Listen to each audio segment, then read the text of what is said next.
Umabot sa halos 1,500 pamilya ang kasalukuyang nanunuluyan ngayon sa evacuation centers sa isang barangay sa Quezon City.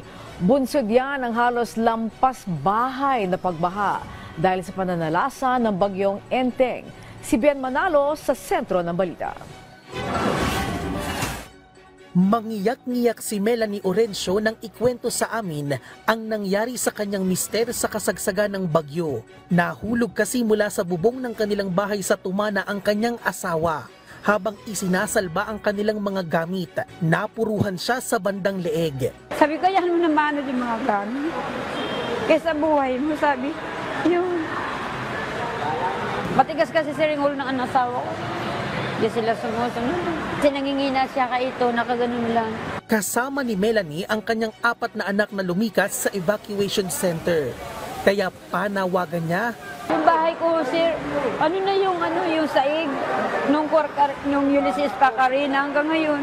Tapos yung kilid ng bahay ko, warak, tinulak lahat. O sana may matulong sa akin ng mga tao. Handa ko sa pagtanggap. Kabilang sina Melanie sa mahigit 1,000 pamilyang inilikas sa barangay Bagong Silangan sa Quezon City dahil sa pagbaha bunsod ng mga pag-ulang dala ng bagyong Enteng at Habagat. Sa huling tala ng barangay, umabot na sa mahigit 1,000 pamilya o katumbas ng higit 5,000 individual ang pansamantalang nanunuluyan sa mga itinalagang evacuation center. Kahapon, dahil sa walang tigil na pag-ulan, umabot ng hanggang 15 feet o katumbas ng gabahay ang baha sa Bagong Silangan dahil na rin sa pag-apaw ng Marikina River. Wala namang naiulat na nasawi sa pagbaha. Pero sa kabila ng iba yung panawagan ng barangay, marami pa rin mga residente ang ayaw lumikas at iwan ang kanilang tahanan. Kinokumbinsi po namin sila dahil gaya nga nung nakaraan, sumisigaw na sila, nasa bubong na po sila. Kaya hanggat maaari, maaga pa lang po, ay talagang umiikot na po ang disaster natin. Kasama ang kanyang 5 anak, matyagang pumila sina Marilyn Burabong sa libreng almusal ng lokal na pamahalaan. Okay lang po, makaraos lang po kami araw-araw. Okay lang po, pasalamat lang po na araw-araw kami nakakain.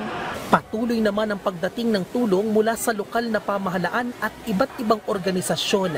Nagtalaga na rin ng pet holding area ang Quezon City Disaster Risk Reduction and Management Office at City Veterinary Department.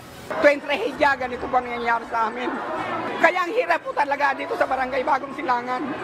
Na talagang humihingi kami ng tulong palagi kasi siguro naman nakikita nyo kung ano yung nararamdaman ng mga maralita. Isa lamang ang Barangay Bagong Silangan sa 5 flood-prone area sa lungsod gaya ng Tumana, Rojas District, Apolonio Samson at Doña Imelda. Bien Manalo para sa Pambansang TV sa Bagong Pilipinas.